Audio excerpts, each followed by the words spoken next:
امروز با شنیدن حرفای جناب استانکزی یک روی دیگه سکه را من دیدم.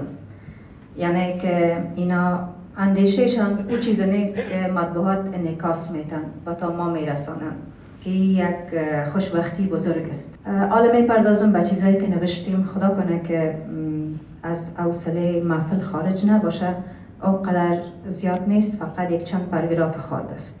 اساس نشست امروز بازگشت طالبان و پیوستن آنها با حکومت است. ولی از آنجایی که با خبر هستیم این امر باعث دلهره امان قشر حذف شده یعنی زنان گردیده است. امروز یک بار دیگر با آهنگ برگشت طالبان زنان افغان احساس ناامنی میکنند و هراس این را دارند که باز یک بار دیگر عقب خانه ها و عقب دروازه ها محکوم به خانه نشستن شوند. زنان افغان در تمام رویدادهای سیاسی دستخوش بدبختی های محتده بودند. موضوع زنان یکی از مسائل قابل بحث این گرد همایی می باشد. ولی مسئله اصلی صلح است. کلمه‌ای که ما از سالها در تلاش از او هستیم. به یاد دارم وقت طفل بودم جنگ بود، دور کمونیستا بود و کوشش برادرها همی بود که داخل افغانستان شوند و فتح کنند. هر شام ساعت 8 یا 7 شام در خانه ما آواز صدای BBC بلند بود. همیشه گپ از این بود در اخبار که نشست است گرد همایی صلح مطرح میشه، ولی صلح ما تا امروز نمیافیم. با تاسف گاهی مردم ما به جمهوری پیوست، گاهی به کرملین و کمونیستا و بعد هم پناه بردن به برادرها. ولی برادرها ما را آنقدر ناامید ساختند که منتظر بودیم طالبا بیاد. ولی خب چیزهایی بود که شاید در او وقت و در اون مقطع ایجاب میکرد که حکومت طالبا اما تو برخورد کنند. قسمی که استانکزی صاحب گفتن ارج و مرج بسیار زیاد بود و نام بردن از دخترایی که در دوران مجاهدین از بالای کلکینا خود انداخته بودن. او دختره که خود از بالای کلکین انداخته بود او هم صنفی مدرسه ابوالقاسم فردوسی بود، نایید شهید، که او اصلا فراموش نمیشه و بسیار قصه تلخ است. به می قسم هزاران زن و دختر دیگه که در تاکوای پل تخنیک بیابرو شدن و میخ خوبی ها و این قصه ها که یک روی تلخ دیگه از قصه های جنگ در افغانستان است. مگر بدبختی ها ملت ما را تا هنوز رها نمیکنه و ما شاهد بدبختی امروز هم هستیم. من نیست یک انسان بی‌طرف و آزاد قسمی که دیدم و قسمی که به گپای شما گوش کردم که شما فقط به ملی‌گرایی فکر میکنین و این واقعا قابل افتخار است. چون همیشه من یک نویسنده هستم، وقت نوشته‌ام من نشر میکنم اکثر اوقات به خاطر نام و تخلص منزوی شدیم، چون خاطول مومند یک چیز قابل پذیرش نیست فعلا. و به هر حال من خودم شخص هستم که به مسائل ملی خیلی باورمند هستم. ولی نکاتی را که من میخوایم برای شما یادآور شوم که خیلی مهم است و از دید من برای پروسه صلح افغانستان خیلی ها رول اساسی داره. نقطه اول منافع ملی است.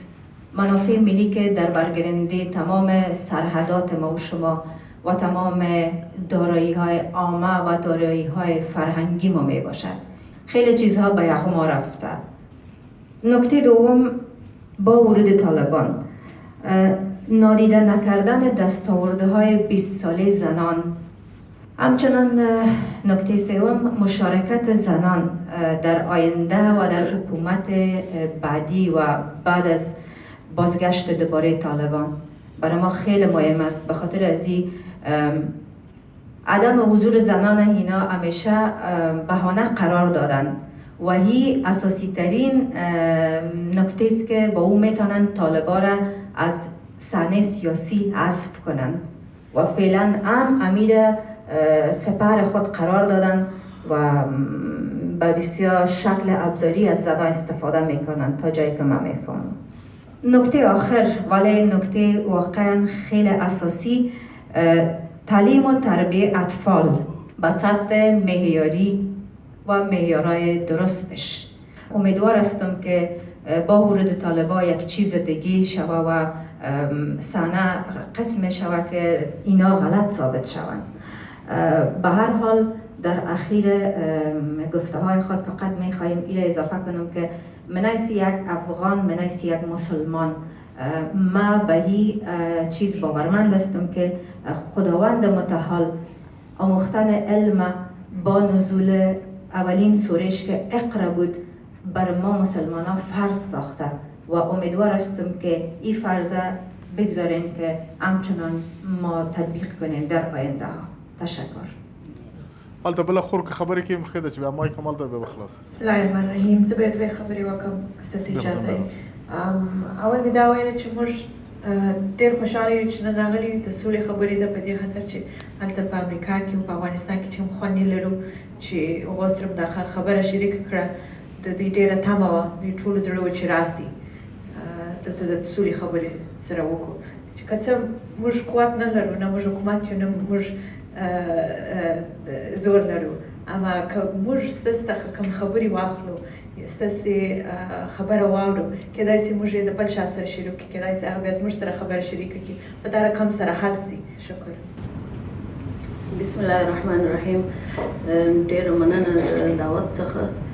نو دا کنفرانس چې لغوه شو، زما پیغام هلته دا و چې سوله خو ډېره مهمه ده په هر قیمت چې غوښتل مې چې ستاسو طالبان او حکومت یو ځای سره کښېني او دا سوله منځته راوړي.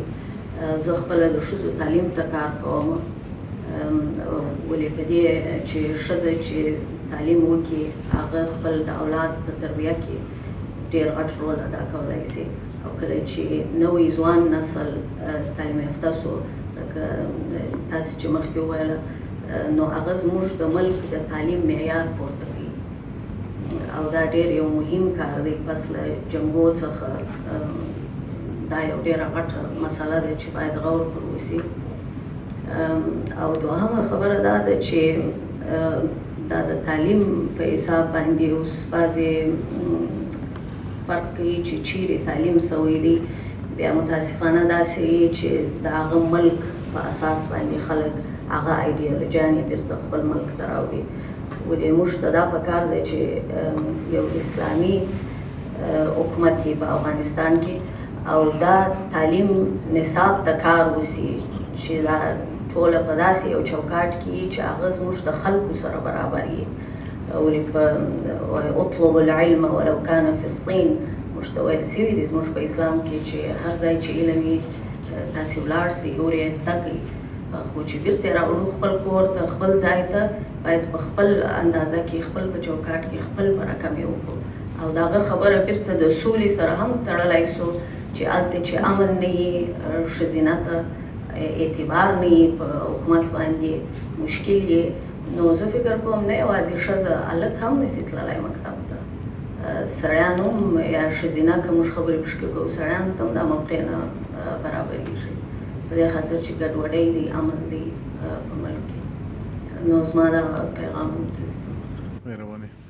په افغانستان کې عاجله صلح راولي او یو واحد اسلامي حکومت راولي.